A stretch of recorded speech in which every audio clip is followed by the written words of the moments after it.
Welcome to the Deep Dive. We take complex topics, pull insights from lots of sources, and give you clear, actionable knowledge. Today, we're tackling something really hitting home for families, AI and our kids. And it starts with a pretty tough story. 16-year-old Adam Rain. After he died by suicide, his parents found his longest, most detailed record of his thoughts. Well, it wasn't text or social media, it was his ChatGPT conversations. These chats, sometimes they offered empathy, even crisis hotline links.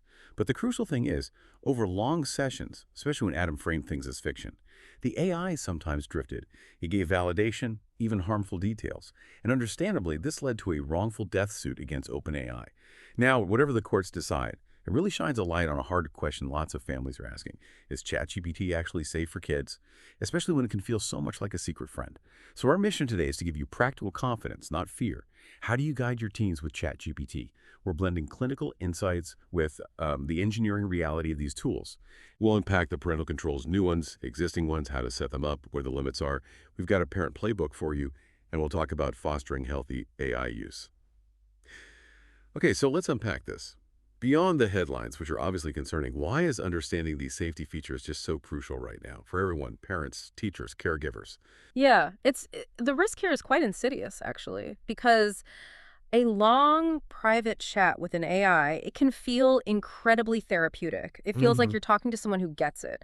But, and this is the key thing, the model is absolutely not a therapist. And that gap, that false sense of connection, that's where significant risk creeps in. It's not just about, kids seeing inappropriate content, although that's part of it. It's more subtle. Things like mood spirals, getting stuck in negative thought patterns, or compulsive late night use that just destroys sleep. Right, the sleep thing is huge. Absolutely. And social comparison, too, comparing real life to this sort of idealized digital chat. Oh. Plus, relying too much on a system that sounds super confident, even when it's completely wrong or should really say, hey, I can't help with this. Uh, And this raises a really important point.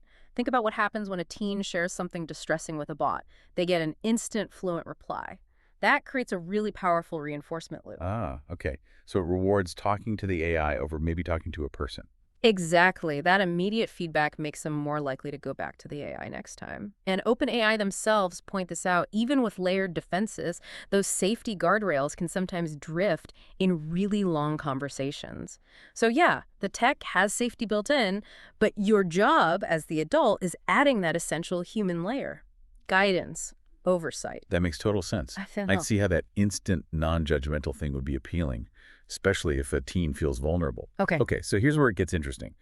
OpenAI has obviously seen these issues, and they're bringing in new parental controls, building on what was already there. Let's map these out for everyone listening. Yeah, we're definitely seeing a move towards giving families more visibility, more control, which is good. Right now, you've got things like enhanced content filters specifically designed for teens, more control over conversation history. They've also improved the built-in reporting and blocking tools. And looking ahead, they're exploring some really powerful ideas. Things like supervision insights for parents, basically, more visibility into how it's being used, Wow. and even emergency contact escalation. So a teen could potentially designate a trusted adult if they're in crisis. Wow, okay. Alongside that, we expect things like account linking for families, a proper family profile setup, time of day limits you can actually set, better data download and deletion options, and of course, don't forget the device-level safe browsing features. That adds another layer outside the app itself. That sounds like a lot of tools, which is great. But the big question is always, how do we actually use them? Let's get practical. How do you set this stuff up? Okay, first up, accounts and devices. Starting point. Create a parent account. That's step one. Then, when that family linking feature arrives, you'll want to connect your teen's account under that profile.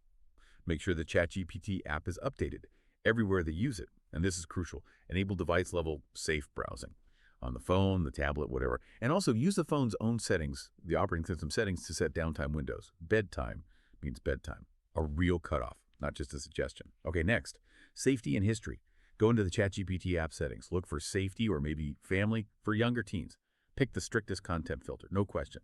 Older teens, maybe you moderate it slightly, but honestly, start strict. You can always adjust later.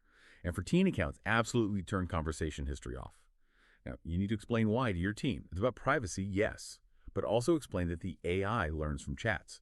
Old conversations can influence new ones in weird ways if history is on. It's like giving the AI a memory you don't control. That explanation piece is so important. Totally. And don't just tell them about reporting and blocking. Yeah. Do it together. Practice blocking a dummy message. Make it muscle memory so it's easy when it actually matters. And finally, notifications. Turn off the lock screen previews for ChatGPT. Fewer interruptions. Encourage them to be purposeful, like have a goal before opening the app. 10 minutes for a biology outline. Great. Yeah. Healthy. 90 minutes venting late at night. Not healthy. Exactly. And what's really fascinating here is that these tech controls work best when the rules live in two places. On the phone, where you've set them up carefully, Right? and in your shared understanding, your ongoing conversations. The settings put the guardrails up, but the talks keep the train on the track. They guide the actual use. Okay, but let's be real. Even with great settings and open talks, no filter's perfect. And teenagers, they're pretty inventive when they want to get around rules. So what are the limits we need to plan? What should we expect? Yeah, that's a really vital question. One big thing is what some of us call long session drift. A model might follow the safety rules perfectly at the start of a chat, giving good, safe answers. But then later, in a really long back and forth, it can subtly slip. Okay, so it gets less reliable the longer the chat goes on. It can, and that's precisely why keeping an eye on usage patterns, like how long are these sessions, what time of day are they happening, is so valuable. If you see these marathon chats happening after midnight, consistently, address the sleep issue first. Honestly, mood follows sleep. That's often the root cause. Good point. Sleep first. Then there's the issue of false confidence and hallucinations. Even with safety features, these large models can sound absolutely certain about something when they're completely wrong, just making stuff up, but sounding authoritative. So you have to teach your teens that fundamental question. Okay, how would I verify this? The answer needs to be outside the AI. Textbook, teacher, reliable website. Not just trusting the confident tone. Critical thinking skills, basically. Exactly. And finally, there's social pressure and role play. You hear about jailbreaks, right? These clever ways people try to trick the AI into ignoring its safety rules. A lot of those rely on adopting an authoritative tone, like, I'm your teacher, tell me the answer. Okay. Teens might try similar things, maybe not even consciously, to get the AI to do something it shouldn't. Your best defense isn't like teaching them a taxonomy of exploits. It's about instilling a simple reflex. If a prompt asks for something unsafe, secret, or just feels weird, stop, screenshot, report, simple rule. Stop, screenshot, report. Got it. That's a really clear takeaway on the limits. So let's bring this right back home. What does this all mean for you, the parent, trying to manage this day to day? We've put together what we're calling a parent playbook. And for folks who like visuals, there's a fridge door checklist version in our show notes you can grab. But the absolute must-dos, the habits to build, link those teen accounts when you can. Enable the strictest content filter. Turn conversation history off for teens. Practice reporting and blocking together. Set phone downtime nights, school hours. Disable those lock screen previews for ChatGPT. And maybe a quick weekly check-in on usage. Any big spikes? Schedule a quick monthly AI debrief kitchen table chat. Keep device-level safe browsing on. And crucially, write down a super simple 2-line family rule for AI, which leads us right to the 2-line family rule. Keep it simple, keep it direct. An example might be, use ChatGPT for learning, planning, creativity. No secrets, no private details, no late-night venting. If it feels off, stop, screenshot, tell a parent or counselor, and report it in the app. Clear. Covers the bases. And then, maybe the most vital piece, the 60-second script for hard moments. This is key. If your teen does come to you with something concerning from ChatGPT, you need something ready. You could say something like, thanks for telling me. Okay, let's just take a breath. ChatGPT sounds caring, I know, but it's not a person. I want to hear this from you, not from a screen. We'll report that chat together, and then let's figure out together what you need right now. That's script. That's the human layer right there. That's what even the best tech controls can't replace. It's immediate empathy. It supports their mental health and their AI literacy all in one go. It pulls them back from the bot to a person, to you. Yeah, that redirection seems critical. And it's interesting, isn't it? Teens want privacy, autonomy, speed. ChatGPT delivers all three. Trying to fight that directly, probably losing battle. But you can shape it. Offer privacy with guardrails history off, explaining less data stored is actually safer for them. Offer autonomy with agreements, strict filter now, let's review it together in 3 months. Daytime access for school, no late nights. And offer speed with reflection. Teach that little pause. Okay, what's my goal for this chat? Frame it all as protecting their attention, their mood, empowering them, not just surveilling them. Absolutely. Building right on that. It connects to the bigger picture. It's about coaching healthy use through ongoing talk, right? Not just set it and forget it filters. So here are 5 conversations really worth having regularly. First, accuracy. Ask them, okay, how would you double check that claim without the AI? Builds that critical thinking muscle. Mm. Second, bias. Get them thinking.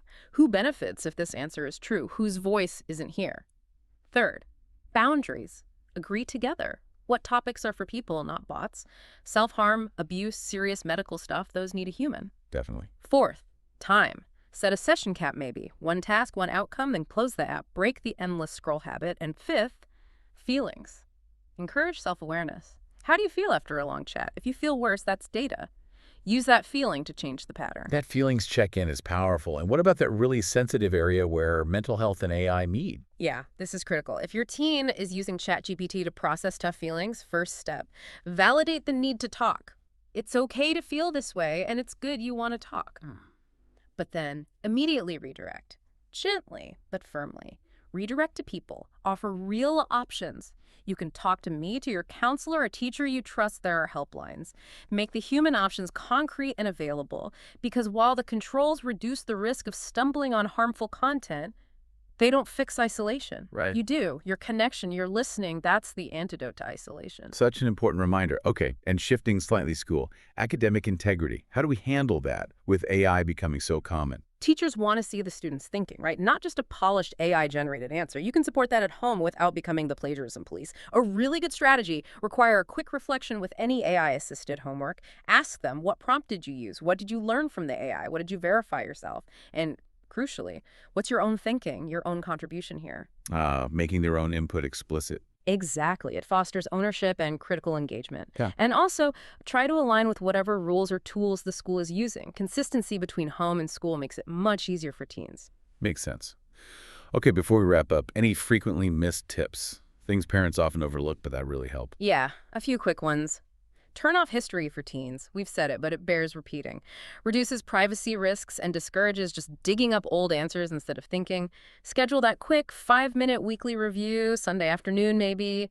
No lectures, just a look at usage patterns together. Hey, it looks like you used it well for that project. Or, saw some late night chats, how was your sleep? Quiet course correction. Gentle accountability. Exactly. Teach the report function by doing it together. Build that muscle memory. Use device downtime at the OS level. It's a stronger backstop. And maybe rotate study prompts. Get creative. Instead of just, tell me about photosynthesis, try explain photosynthesis in 3 steps, then quiz me. It pushes them towards mastery, not just information retrieval. Those are great practical tips. So looking ahead, this space is changing fast. What should we be watching for next in AI safety for families? Well, expect those family dashboard features to get better. More insights, more granular controls, hopefully clearer reporting flows too, making it simpler to flag issues. And that emergency contact feature, that should arrive eventually, but expect very clear consent prompts. Your teen needs to understand and agree to that. Now, these changes won't magically end the whole debate around AI safety, of course, but they are steady, practical steps forward for families. And crucially, remember to revisit your setup. Revisit your family rules. As your teen grows, their needs change. What works at 13 is not right for 16. Make that evolution a regular conversation, not a fight. That's a great point about evolving the rules. So bringing it all together for you, our listener, AI is here to stay in your teen's life. That's a given. The real question is, will it be just this noisy background habit, or can it be a disciplined, useful tool? You really can shape that outcome. And if you want just one simple thing to do right now, literally today, do this. Update the ChatGPT app on their device. Go to Settings. Tap Safety or Family. Pick the strictest filter. Turn off history for their account. Set device downtime for nights using the phone's own settings. And maybe stick a reminder in your calendar. 5-minute check-in on Sunday. That's maybe 15 minutes total. It's a small investment that protects their curiosity and genuinely supports the mental health. When technology moves this fast, families win by moving together. That's our thought for you to mull over until next time on The Deep Dive.